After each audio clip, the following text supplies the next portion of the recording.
Gauri Suryavanshi S मराठीमध्ये आपलं स्वागत। वळूया आजच्या बातमीकडे। छत्रपती संभाजीनगर येथून चोरीचे मोबाईल आणून विक्री करणाऱ्या इसमाला पोलिसांनी अखेर गज्जेआड केले। मिळालेली माहिती अशी की भोकरदन तालुक्यातील पिंपळगाव रेणुकाई येथील इसम नामे राजू साहेबराव नरवाडे वय वर्ष 32 हा बराच काळ हा इसम चोरीचे मोबाईल खरेदी विक्री करत असल्याची माहिती पारत पोलिसांना मिळाली होती।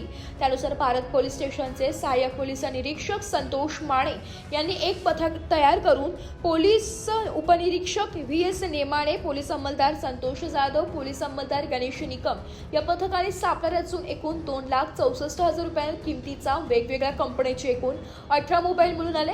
सदर आरोपी विरुद्ध पोलीस स्टेशन पारत येथे फिर्यादी पोलीस अंमलदार गणेश किसनराव निकम यांच्या फिर्यादीवरून गुन्हा दाखल करण्यात आला असून सदर गुन्ह्याचा तपास पोलीस हेड कॉन्स्टेबल सीनकर करीत आहे। सदरची कार्यवाही अजय कुमार बन्सल, पोलीस अधीक्षक जालना, आयुष नौपाणी, अप्पर पोलीस अधीक्षक जालना, नितीन कटेकर, उपविभागीय पोलीस अधिकारी भोकरदन यांच्या मार्गदर्शनाखाली सहाय्यक पोलीस निरीक्षक एस.डी. माने, पोलीस उपनिरीक्षक व्ही.एस. नेमाने, पोलीस अंमलदार संतोष जाधव, पोलीस अंमलदार गणेश निकम यांनी केली आहे।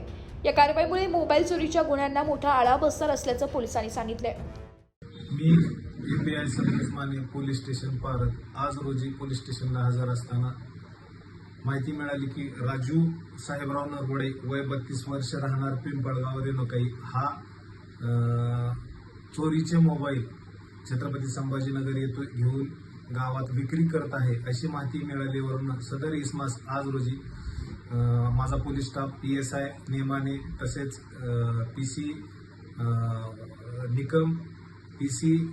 संतोष जाधव यांनी त्याला ताब्यात घेऊन विचारपूस केली असता त्याच्या ताब्यातून एकूण 18 मोबाईल, विवो कंपनीचे 4, वन प्लसचे 1, ऑप्पोचे 4, रिअलमी एम.आयचे 2, रेडमीचे 2, रिअलमी कंपनीचा 1, इंटॅक्स कंपनीचे 1, ओप्पो कंपनीचे 2 असे एकूण 18 मोबाईल 2,64,000 रुपयाचा मुद्देमाल जप्त करण्यात आला असून सदर आरोपी विरुद्ध गुन्हा नोंद करण्यात आला असून पुढील तपास सुरू आहे।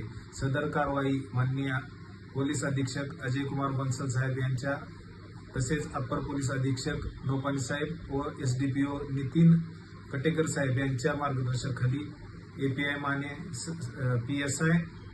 नेमाने, पी.सी. निकम, पी.सी. संतोष जाधव यांनी केली। एस मराठी न्यूजसाठी तालुका प्रतिनिधी अमोल शिंदे, भोकरदन। अशाच नवीन ताज्या घडामोडी जाणून घेण्यासाठी आमच्या एस मराठी न्यूज चॅनलला लाईक करा, शेअर करा, सबस्क्राईब करा आणि बेल आयकॉनला क्लिक करायला विसरू नका।